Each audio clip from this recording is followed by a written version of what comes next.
sales is the most lucrative skill in the world, period. The problem is most sales advice out there today is outdated, cheesy, and can even keep you from getting the deals that can make all the difference in your career. This is the No BS Sales School, a podcast for entrepreneurs and salespeople who want to master the skill of selling without all the BS. So this is episode 4 of the No BS Sales School podcast in our little series about how to sell the No BS way. So the first one we talked about kind of a pre-call plan. The second one was how your prospects are probably screwing you in a sales call. Number 3 was some mindsets that are super important for sales, 2 of them. And now I'm going to move to the second 2. So the first one, or the third one, I guess in this case, is equal business stature. You are equal to every single person you call on and are around. You're the same at the same level. So what does that mean, and why in the hell would that be a rule? Well, a lot of people, I was taught, quite frankly, early in my sales career about the golden rule, which was he with the gold rules. So if a buyer or a prospect wanted you to do something, then you just freaking did it, right? They say jump, you say how high. And I would say that was bad advice.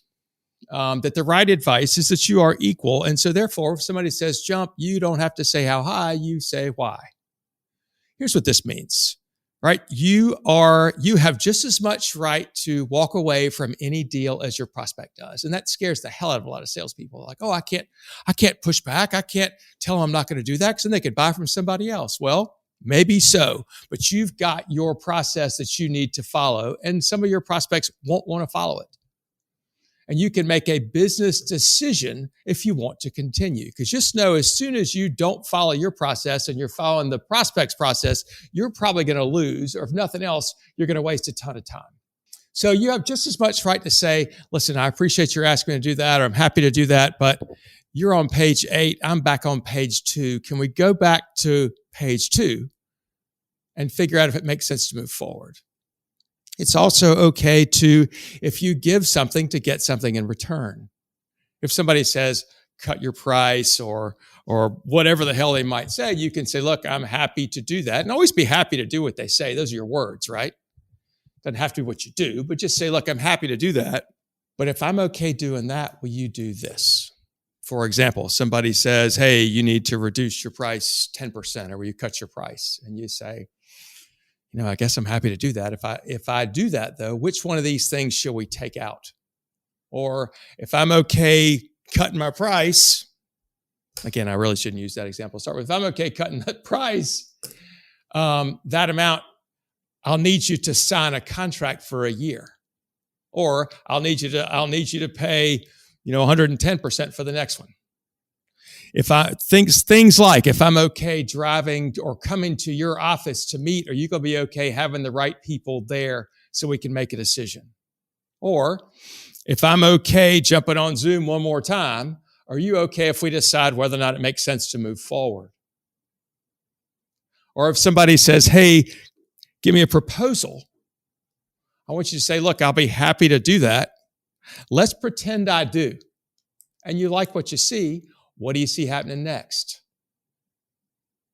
And by the way, when somebody asks you to do a proposal, I think it's perfectly okay to say, I'm happy to talk to you about that. I'm happy to do that, but typically I don't do that. Do you mind if we talk for a little while and see what that proposal might look like? Have them help you write it. Just make sure you know what happens next. So if somebody asks you to do something, one thing you can get in return is to find out what happens next. Because if you say, I'm happy to send you a proposal, what do you see happening next? They say, well, I'm getting 4 or 5 more in and I'm going to pick. Then you can make a business decision if you want to do that or not. I would say, hell no. But that's me. I'm in a different situation sometimes. So equal business stature. And here's one thing that's controversial. Some people are like, that doesn't work in my business. Just call everybody by their first name. You're equal. Just call somebody Mr. or Mrs. It makes you sound like a damn chump. I don't care how old. If somebody's 50 years older than you or older, call them Mr. or Mrs. Otherwise, call them by their damn first name. It's okay. It's in business. We're equal business stature. By the way, this also works in reverse. everybody you talk to is your equal. This includes the janitor. This includes the lady at the front desk. This includes every single employee. You are the same, no better, no worse. Equal respect for everyone. Would it be great if everybody in the world saw it that way? Start with you. The last one, or the fourth one, there's plenty of mindsets, but the fourth major one in my mind is to be the guide and not the hero. A lot of you all have read the book called Story Brand by Donald Miller. I'm a big fan. If you haven't read it, I recommend it. Among the things he talks about are the different characters in almost every story, and that there's a hero, the one who saves the day, and then there's a guide, the one who is helpful, who's kind of in the back, offering advice of how to do this. He doesn't take much credit. He just offers advice to the hero. A lot of times, salespeople get into sales, or they hang around in sales, believe they're supposed to be the hero. Because what happens is you close the deal, you come back to the office, you ring the bell, you're the freaking hero. And who doesn't want to be the hero, right? But here's what I want you to change your thinking, because if you're not the hero, if you don't get the sale, then by definition, you're the loser. Nobody wants to be the loser. So instead of even shooting for hero, make your prospect, or actually at the time, make your client the hero for choosing you. Make them the hero. Celebrate them. Sales is never about you, the salesperson. Sales is always about the prospect, giving them what they want, what solves their pain in a way that they want it. And if you can't accommodate those things, then you're not the right fit. Go back to the last episode. Right? But your job is to go in and find out, what is this person looking for? Why are they looking for it? Make sure that they feel completely understood. This is something I can't hit on enough. Maybe you hear the same thing over and over and over again, and you can tell somebody what their problems are before they can tell you what their problems are. Shut the hell up. Keep it to yourself. Let them tell you. Because it's so much more important. It's more important that they know you understand because you listen to them, and they know that you listen to them. You're active listening. You're repeating back what they said.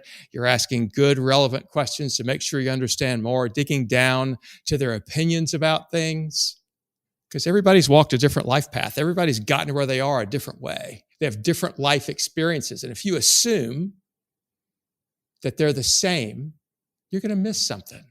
It's important for your prospect to actually tell you what's been going on, why it matters, how much it hurts, what they've tried to do, what they think you ought to do, what they think they ought to do, and what happens if they don't do anything.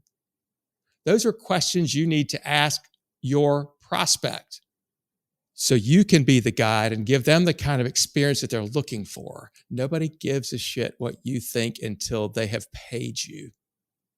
Don't fall for that trap that you need to go in and be the expert. Be the expert at your prospect. Be the expert of your prospect's opinions. And the only way you'll be that is if you ask them.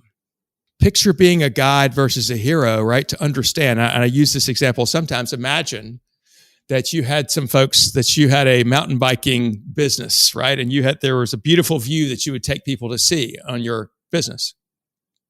And there was one trail that was very technical, very lots of up and down and up and down. And there's one that was flat and straight, but they both ended up at this beautiful view that people wanted to go see.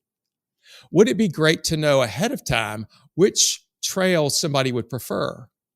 Because if you send everybody down the technical rocky path, by the time they get to the beautiful view, they may be pissed as shit at you, right? And imagine if you send the people that are looking for the technical path, if you send them on the straight and narrow, they're going to be bored out of their brains and won't recommend you to anybody. They'll say, that sucked. But imagine if you could find out from your prospect which one they would prefer, right? Help them figure out. And then you learn from them which one they are better suited for. So our mindsets are, you're not the right fit for everybody. Ask, don't tell. Equal business stature with everybody you deal with. And the last one, be the guide, not the hero. I'm Walker McKay with No BS Sales. Do me a favor. Go to iTunes, write a recommendation. for this show, a testimonial. If you do that, take a picture and send it to walker@walkermckay.com. I'll give you a treat you'll be glad you got. It's a cool surprise. Anyway, talk to you soon. Thanks for listening to the No BS Sales School podcast. If you haven't already, please take 1 minute to write a quick review for the show. It really does make a huge difference. Also, subscribe to the show and please forward this episode to somebody else who needs to hear it. As a bonus for listening, I'm going to give you access to a free mini course, 7 expensive sales mistakes you're making and what you can do about it. Go to www.7salesmistakes.com and get access to the free mini course. That's the number 7salesmistakes.com. Thanks again for listening to the No BS Sales School podcast.